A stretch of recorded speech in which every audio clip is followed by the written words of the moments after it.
Hello, brilliant entrepreneur. It's Tash Corbin here, and welcome to another episode of the Heart Centre Business Podcast. This is episode number 344, which means you can find all the relevant links and show notes for today's episode over at tashcorbin.com/344. And you'll want to take note of that episode number and come and check out the show notes today because this is a spotlight episode of the Heart Centre Business Podcast, and I am joined by the amazing Tarsh Bamblett. You might know her as Queen Acknowledgments, and if you've been to an event or conference within Australia in the last couple of years, chances are you have seen or been witness to one of Tash's brilliant Acknowledgement of Country ceremonies. Tash is speaking at the Heart Centre Business Conference as well and presenting on cultural excellence. So we get to experience all of her amazing wisdom and learn from her, as well as experiencing one of her Acknowledgement of Country rituals as well. So without further ado, remember, the podcast episode number is 344. I'm going to hand it over to Past Tash and Tash for this brilliant episode of the podcast. Enjoy. I'm Tash Corbin, and this is the Heart Centered Business Podcast. Hello, everyone, and welcome to another Spotlight interview. I'm joined today by the amazing Natasha Bamblett. You may also know her as Queen Acknowledgments. Welcome, Natasha.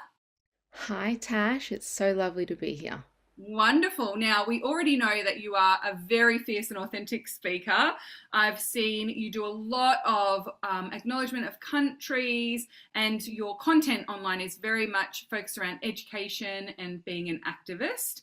But I'd love to know from you, first and foremost, where did this business come from, and what was the origin story of Queen Acknowledgements? Yeah, amazing.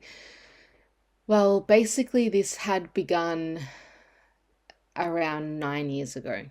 And for me, it started through dance, through the passion of connection to culture, through song, dance, and art.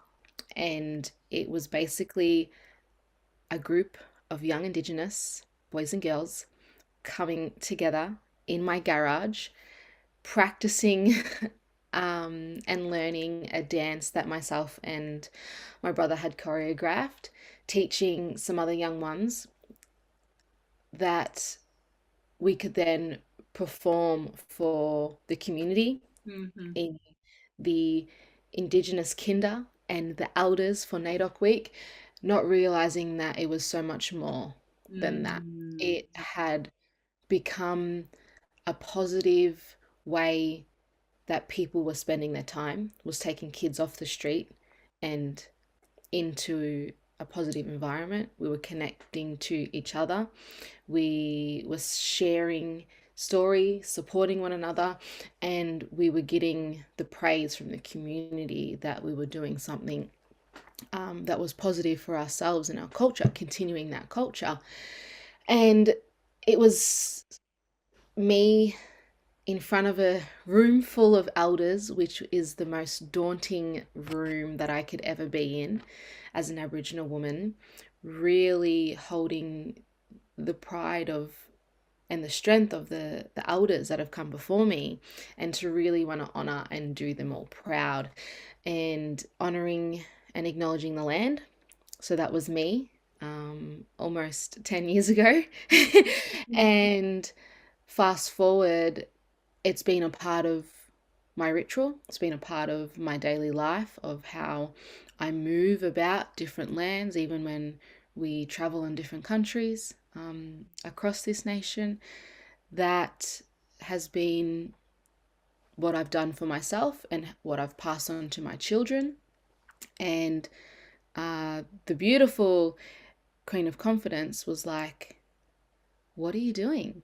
Like, this is the thing, and I think it just really took for somebody to see the magic and the power that I hold, and for me to then step into that power and ownership. And 2.5, 3 years on, fully going all in on myself, Queen Acknowledgments is now where it is, and I'm known for all of the acknowledgements that I've done so far. Yeah, and you're so well known all around the country now. I've even attended several online conferences, and there you are, Acknowledgement of Country, and it's so wonderful to see. I'd love to know, were there any challenges, or was there any hesitancy that you had in stepping into this in like a business model and, Yeah. like charging good money for this and having it having it recognized as an important part of conferences and events and those sorts of things? 100%. This was something that I didn't choose. Um, and for many business owners or entrepreneurs, you kind of choose what you go into. And for me, this is a part of my identity, of Yeah. who I am, my culture.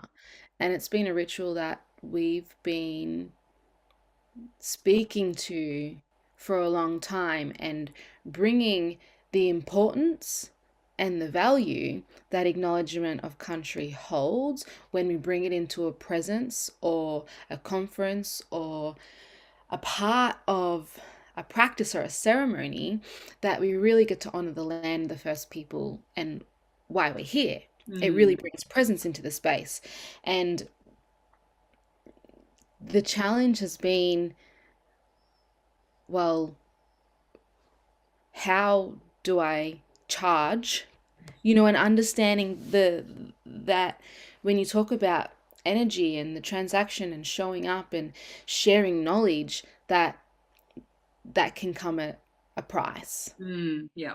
I was physically feeling it and spiritually and energetically, but then how do I put that so that I'm getting this almost transactional Mm, or you know honoring my time and knowledge. So yeah. the challenges have been with how do I put this in a business model, and also how do I navigate and still honor my people, the countries that I'm on, and honoring the cultural appropriateness of it and the protocols of being really respectful to the First Nations and the traditional custodians of the land of where I am doing that. Amazing. And I mean, we see this with a lot of people from marginalized spaces, that even people with a disability, when it's Disability Awareness Week, they're expected to speak for free.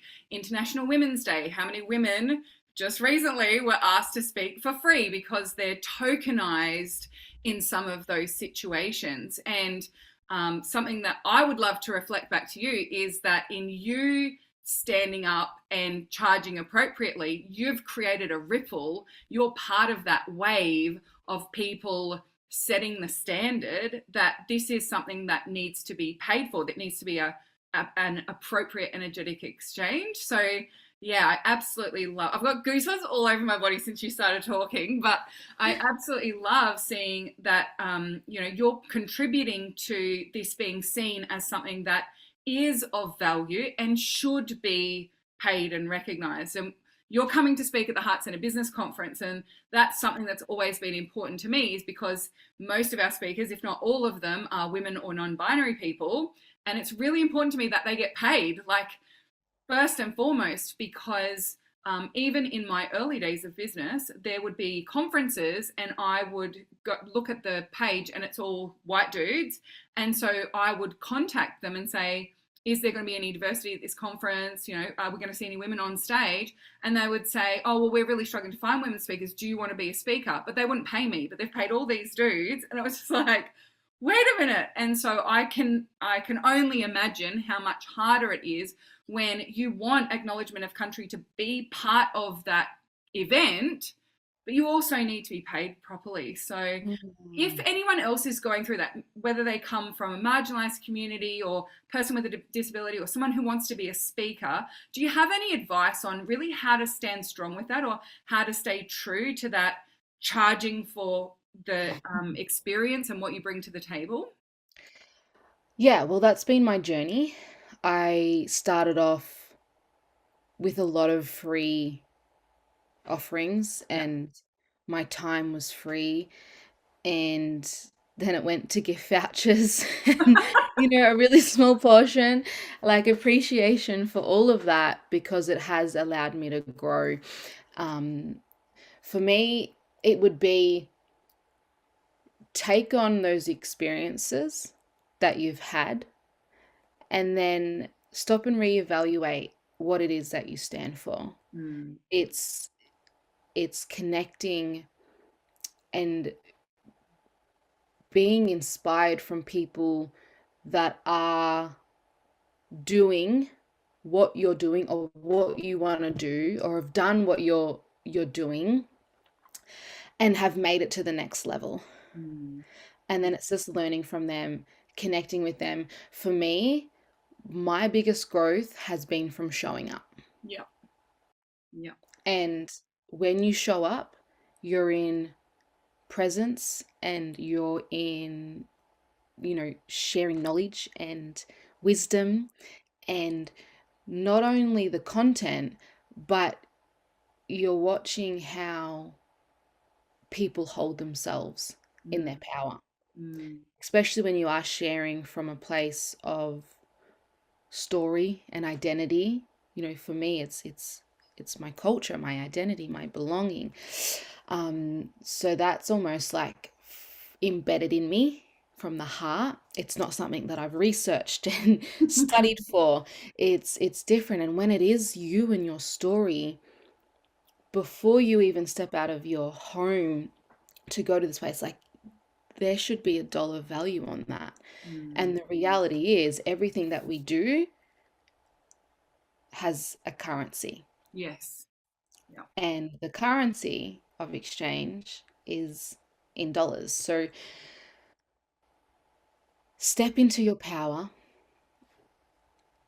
know your worth, but it's also understanding what it is that you're giving and that you and your story is valuable. Yeah. And people should be honoring that. And it's if there is things that really align with you, um, that it's maybe a charity cause or it's for, other marginalized communities or the people from your backgrounds or stories of life. There's moments where you say, all right, my cup is full because I've been paid from this and this and this, that I Mm. can give more of my time for, no to very little Yeah. amount of money, right? Yeah. Yeah. But you have to have money in your pockets because Yes. that's how we live that's how we live. Yeah, and there's that prolific kind of belief that giving you exposure is enough of a financial reward for having you on stage at an event or being part of an event. But we're seeing more and more that people are standing in their power and saying, like, I could get more exposure by just posting on my own social media today, that rather than having to put on a bra and get out the door and step onto stage and all of those sorts of things. So that's great. I think also sometimes there are bigger business benefits. So, like what you said, you did a lot of events for free at the start. That's building your experience, your network, people seeing it and going, oh, I want her at my event, those sorts of things. Because that's how I found you initially, was I saw you at someone else's event, went, oh my gosh, this is amazing. Follow you on Instagram, next conference, you'll be there. So there is sometimes that business benefit. Rihanna did the Super Bowl for free, right? So that was like shock horror to everyone around the world, but there was a financial benefit. Fenty was her makeup brand, was the best searched thing, but that's a huge audience and a televised audience that you're getting in front of. So I think also there's something to be said about being clear on what the real benefit is of being on stage or sharing your story with an audience. And sometimes I think we also have to make the mistake of doing something for free to learn, I'm never doing that for free again. 100%, 100%. And you also need to know what your message is and the person or the stage or the people, your audience or the presence or the client, whoever's coming to you, do they also align with you? Yeah. And I'm at that stage, which I'm really grateful for, that I now am able to say no. Yeah. And remember the grind and the hustle, and was like, yes, yes, yes to every opportunity because I didn't want to miss out, which led to burnout. And then now I'm in a position where you want to say yes to the things that are putting you in the right spaces with the right people that are aligning with you, that are going to connect you to your next job and your next collaboration, that you're learning from the people or receiving from the people in the space as much as you're giving as well. In particular, for me as a mum, me walking out that door is time away from my family, my Yeah, children. And I need to absolutely. know that what I'm giving out there is impacting somebody else's position that in return goes back to support how my children grow. Yeah, yeah. Brilliant. Now, we've got you at conference speaking about cultural excellence. So I'd love to hear from you just a little summary of what do you see as cultural excellence, particularly in the online business space these days? Cultural excellence, it's about, for me, anybody that's living, working, growing, connecting, learning on Australian soils, that you're understanding the cultural backgrounds, the history, the power and connection of the First Nations people with the land, and how you can respectfully move and impact the space and the people of your community, your home, your work environments, and how we can also be in a cultural excellence with ourselves in our own environments. And if you have a team, what does that look like? How are we opening up to diversity and inclusion? How are we amplifying the voices that have so long maybe been suppressed, silenced,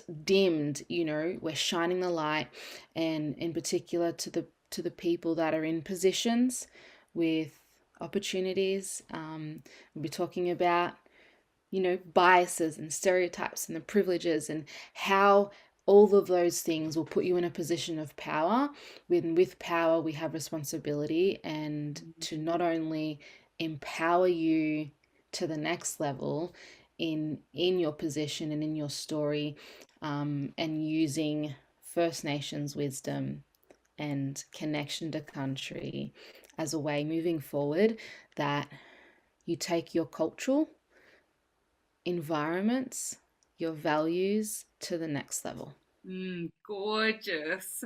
I'm so excited to see you at the Heart Centre Business Conference, Tash. I have been waiting for this for years because we have had to delay a couple of times. But thank you so much for joining me on today's podcast. We will also, in the show notes of today's episode, link to your Instagram, which is brilliant. If you're not following Tash on Instagram, she's Queen Acknowledgments, and we'll link to that in the show notes. But Tash's Instagram feed is divine, so make sure that you follow her there. And something that I ask at the end of podcasts is, if there was something I was to quote you on today, what would you like me to say? Leave the place better than you found it. Yeah, gorgeous. I love that so much. Thank you once again, Tash. Make sure everyone that you come and follow Tash. If you want to get your ticket to the Heart Centre Business Conference, we'll also put a link to Tash's coupon code with today's episode. So you'll also be able to get $50 off your ticket if you use that coupon code. So make sure you come and check it out. We are, it's all happening in May in Noosa on Gubbi Gubbi country in the Sunshine Coast. And we are very, very excited to welcome you in, and you'll get to meet Tash, which is so exciting. Thanks so much, everyone. Until next time, we cannot wait to see you shine. Bye for now. Would you like more tips, tools, and resources to help you grow your heart-centered business? Head to tashcorbin.com today.